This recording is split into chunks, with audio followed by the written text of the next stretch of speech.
I don't think Russia's in the business of sending messages to the United States or Europe. Vladimir Putin is the leader of the Russian nation, and Vladimir Putin sends messages to the Russian people. And the point he's trying to make to the Russian people is that we are at war. We don't call it a war, but it's a warlike situation. Mother Russia was invaded and occupied by terrorists. And that's the one thing that he pointed out today is that every Ukrainian soldier captured in Kursk will be treated as a terrorist because there isn't a state of war. This is a special military operation. I always get a kick out of watching people react to that. It's not, that's just a made up Russian term. No, it's a real Russian term and it has real legal consequences. If I just ask people to remember, if you think Russia's at war with Ukraine, go visit Kyiv and walk around. And take a look and say, wait a minute, it's an intact city. There's parties taking place. Russia's not at war with Kiev because if Russia was at war with Kiev, Kiev wouldn't exist. Neither would any other major Ukrainian urban area. Russia's not at war. It's a special military operation, which is designed to protect the Russian people of the Donbass and of Novorossiya from the predations of the Banderists, the right sector, the ultranationalists, these murderous thugs, rapists who came in and sought to ethnically cleanse and culturally commit cultural genocide against the Russian people. And Vladimir Putin has made it clear that he is the president of the Russian nation, not the Federation, the Russian nation. The Russian nation is the Russian people. The Russian people are defined not by geographic borders, but by shared heritage, culture, religion, etc. What you just heard wasn't just a statement. It was a declaration, a chilling reminder that for Russia, this war isn't just about land. It's about identity. It's about survival. And if you think this is just another conflict, think again. Because Scott Ritter just revealed the deeper truth behind Putin's war, and it changes everything. Scott Ritter paints a picture of a war that Russia refuses to call a war of ideology, of historical destiny, of a leader who doesn't answer to the West but only to his own people.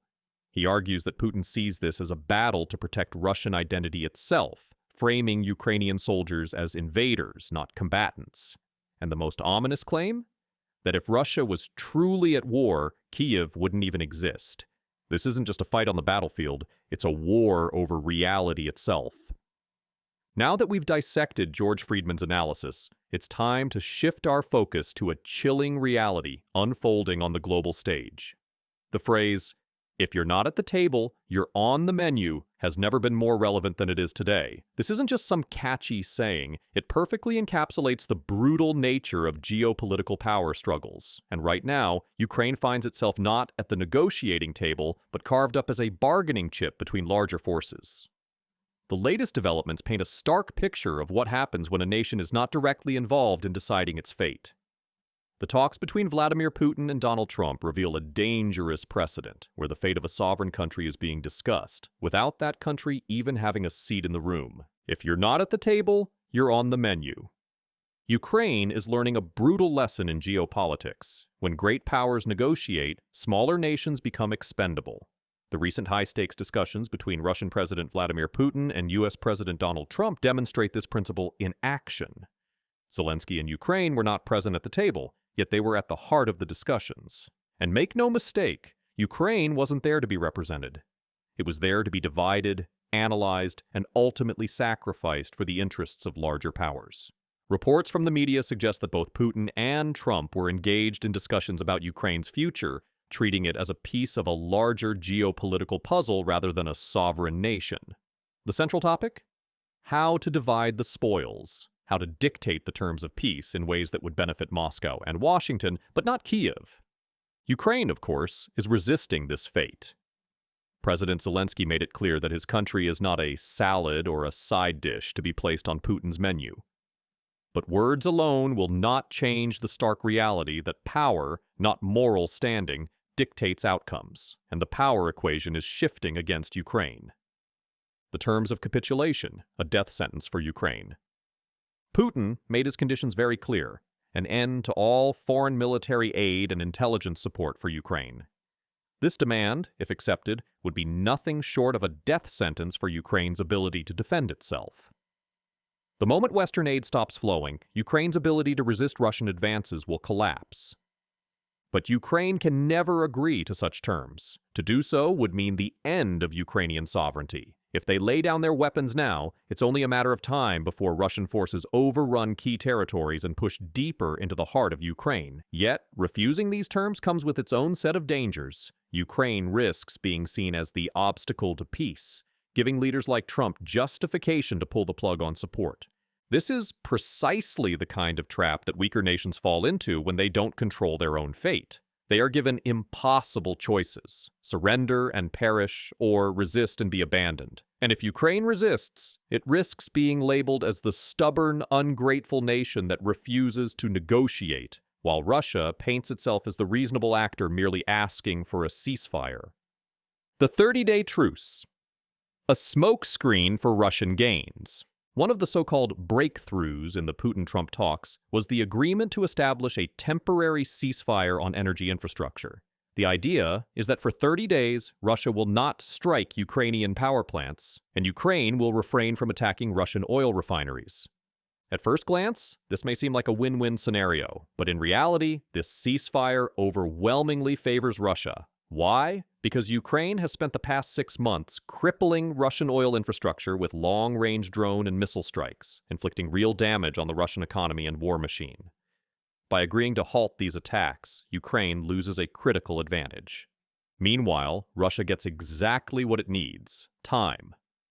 A 30-day break allows Russian forces to regroup, reinforce their supply lines, and replenish their military resources. It also enables them to fully restore the Zaporizhzhia nuclear power plant, which they can then use to supply occupied territories with energy. And let's not forget, Russia has no intention of letting Ukraine benefit from this ceasefire. Pro-Russian officials have already dismissed the idea of sharing control of the power plant with Kyiv. This truce is nothing more than a strategic maneuver by Moscow. It does not bring Ukraine closer to peace. It only buys Russia time to consolidate its hold over occupied territories. Zelensky's desperate moves in the battle on the ground. Recognizing the dire consequences of being left out of the negotiations, Ukraine has resorted to desperate measures. In an attempt to force the world's attention back onto the battlefield, Ukrainian forces launched repeated assaults on Russian positions near the Sumy region. These high-risk operations, while brave, came at a heavy cost. The Ukrainian military reportedly lost up to 60 soldiers, along with numerous tanks and armored vehicles in their push against the Russian border defenses. Russian air and artillery strikes devastated the advancing forces, and ultimately, Ukraine gained very little ground. So why take such risks? Because Zelensky knows that if Ukraine is seen as passive, it will be easier for the world to justify cutting it loose. The moment Ukraine stops fighting, it becomes irrelevant in the eyes of global power brokers. This is why we are seeing escalations on multiple fronts. Ukraine has no choice but to keep pressing attacks, even at great cost, to prove that it still matters, that it is still a force on the battlefield, because the moment that perception fades, Ukraine will no longer be considered a stakeholder in its own fate. The Russian playbook: divide, weaken, conquer. Let's be clear. Russia's entire strategy revolves around dragging out this war until Ukraine is exhausted and Western support fractures. Putin understands that the West, particularly the United States, has finite patience. Step 1. Force Ukraine into an unwinnable position by demanding the impossible: an end to military aid. Step 2. Use Trump's negotiations to plant the seed of doubt in Western capitals. Is continued support for Ukraine really worth it? Step 3. Exploit temporary ceasefires to rebuild Russia's war machine while denying Ukraine the same advantage. Step 4. Allow the West to believe the war is over while continuing to chip away at Ukrainian territory 1 inch at a time. It's a slow, calculated approach designed to achieve what direct military conquest failed to accomplish: the gradual absorption of Ukraine without triggering full-scale Western intervention. Conclusion: a grim reality check. Ukraine is fighting not just on the battlefield, but in the arena of global politics. The phrase, "if you're not at the table, you're on the menu," has never been more relevant.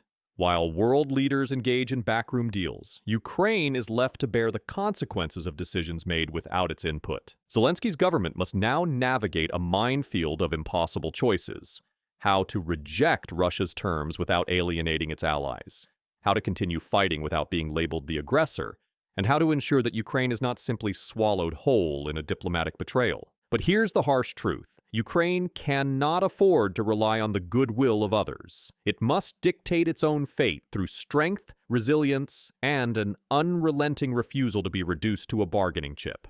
Because the moment Ukraine loses its agency, it will not just be on the menu, it will be served on a silver platter to those who see it as nothing more than a meal to be divided.